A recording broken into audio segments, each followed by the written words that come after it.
भरतपुर में इंदिरा रसोई के संचालन में बड़ी लापरवाही उजागर हुई है। राजस्थान में कोरोना काल के दौरान इंदिरा रसोई की शुरुआत की गई थी। योजना का उद्देश्य था कि कोई गरीब भूखा नहीं सोए। भरतपुर में इंदिरा रसोई की साफ सफाई की पोल खुल गई है। खाने के बर्तनों को सुअर चाटते हुए नजर आए। किसी राहगीर ने वीडियो बनाकर सोशल मीडिया पर वायरल कर दिया है। वीडियो में साफ देखा जा सकता है कि इंदिरा रसोई के बर्तनों को सुअर चाट रहे हैं। वीडियो वायरल होने के बाद इंदिरा रसोई के रखरखाव पर सवाल उठने लगा है।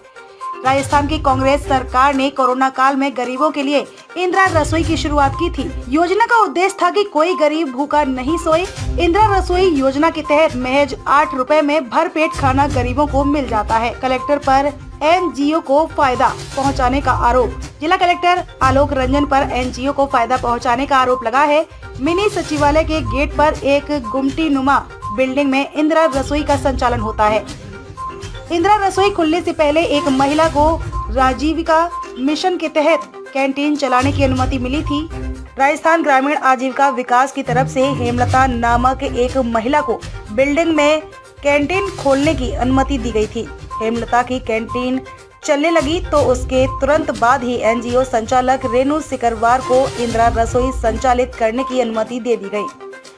एक बिल्डिंग में कैसे खुल गई कैंटीन और इंदिरा रसोई? एनजीओ संचालक रेणु सिकरवार को जिला प्रशासन ने 4 इंदिरा रसोई पहले से ही स्वीकृत कर रखी है और एक आश्रय स्थल का संचालन भी रेणु सिकरवार की एनजीओ करती है। 8 रुपए की कीमत पर खाना खाने वाला गरीब इंदिरा रसोई में घुसने पर भ्रमित हो जाता है, क्योंकि कैंटीन का चिपका मेनू पहले ही देखने को मिल जाता है। कैंटीन में 10 रुपए की चाय और 10 रुपए का समोसा मिलता है। जब कोई गरीब खाना खाने पहुंचता है तो उसको समझ नहीं आता है कि यह इंदिरा रसोई है या कैंटीन है। मुख्यमंत्री अशोक गहलोत का सपना था कि कोई गरीब प्रदेश में भूखा नहीं सोए, इसीलिए इंदिरा रसोई खोली गई। लेकिन जिला कलेक्टर चहेते एनजीओ को फायदा पहुंचाने के लिए इंदिरा रसोई के उद्देश्य को खत्म करना चाहते हैं। कैंटीन संचालक हेमलता का कहना है कि जिला कलेक्टर से कैंटीन खोलने की अनुमति मिली थी। कैंटीन में पहले अच्छी खासी बिक्री होती थी, मगर जब से इंदिरा रसोई खुली है तब से कैंटीन की बिक्री कम हो गई है। मेरी कैंटीन पर इंदिरा रसोई के बोर्ड एनजीओ संचालक रेणु सिकरवार और नगर निगम ने लगा दिए हैं। उनका कहना है कि कलेक्टर ने एक ही बिल्डिंग में इंदिरा रसोई और कैंटीन खुलवा दी है। कलेक्टर आलोक रंजन ने बताया कि कलेक्ट्रेट के गेट पर एक बिल्डिंग बनी हुई है। बिल्डिंग में राजीविका मिशन के तहत एक महिला को कैंटीन खोलने की अनुमति दी गई थी और बिल्डिंग के दूसरे हिस्से में इंदिरा रसोई भी संचालित है। कलेक्टर गलती मानने को तैयार नहीं है। भी चलती है और कैंटीन भी चलती है एक ही कैंपस में। हाँ जी, एक ही कैंपस में। मेरे लिए भी कलेक्टर साहब ने इशू की थी और दीदी के लिए भी कलेक्टर साहब ने। आपकी कैंटीन में जो बोर्ड लग रहे हैं वो इंदिरा रसोई के लग रहे हैं? इंदिरा रसोई के भी लग रहे हैं सर और मेरी कैंटीन के भी लग रहे हैं, दोनों के लग रहे हैं बोर्ड। तो इसका मतलब एक जगह ही आदमी आएगा तो इंदिरा रसोई में आएगा तो कैंटीन का भी फायदा होगा। हाँ सर, दोनों चीज़ें। इससे आपको लॉस नहीं होगा? अब सर बताइए, आप जैसे आपने कैंटीन के लिए लिया है, कैंटीन आप चला रहे हैं, तो सर अब इसमें अधिकारियों का वो है, इसमें मैं क्या कर सकती हूँ? कितना किराया जाता है?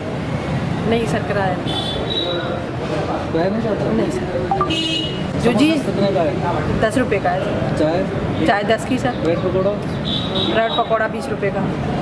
कितने ग्राहक आते हैं इंदिरा सर रसोई के लिए आते हैं? नहीं सर, दोनों के लिए आते हैं। नहीं, आदमी मैं आया हूँ तो मुझे इंदिरा रसोई दिखी है यहाँ पे। हाँ सर। तो फिर मैं कैंटीन में क्यों खाऊंगा? नहीं, कैंटीन में सर चाय पिएगा, लोग चाय पीते हैं ज़्यादातर। अब वो मैंने इस महीने मतलब वो बंद कर रखी है समोसा कचौड़ी।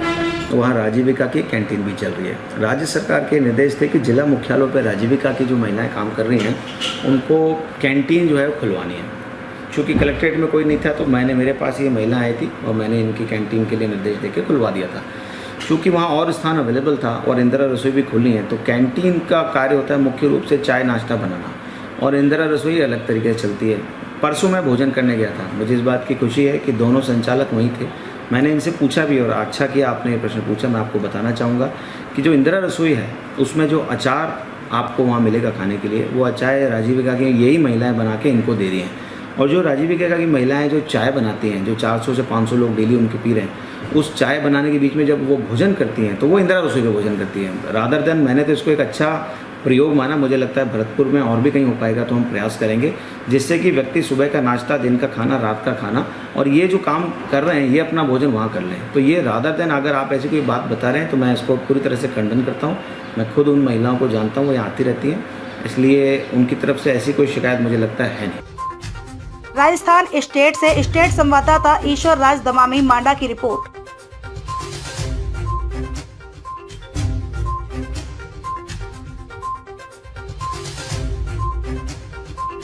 नमस्कार, मैं हूं आरती माली। आप देख रहे हैं V124 न्यूज।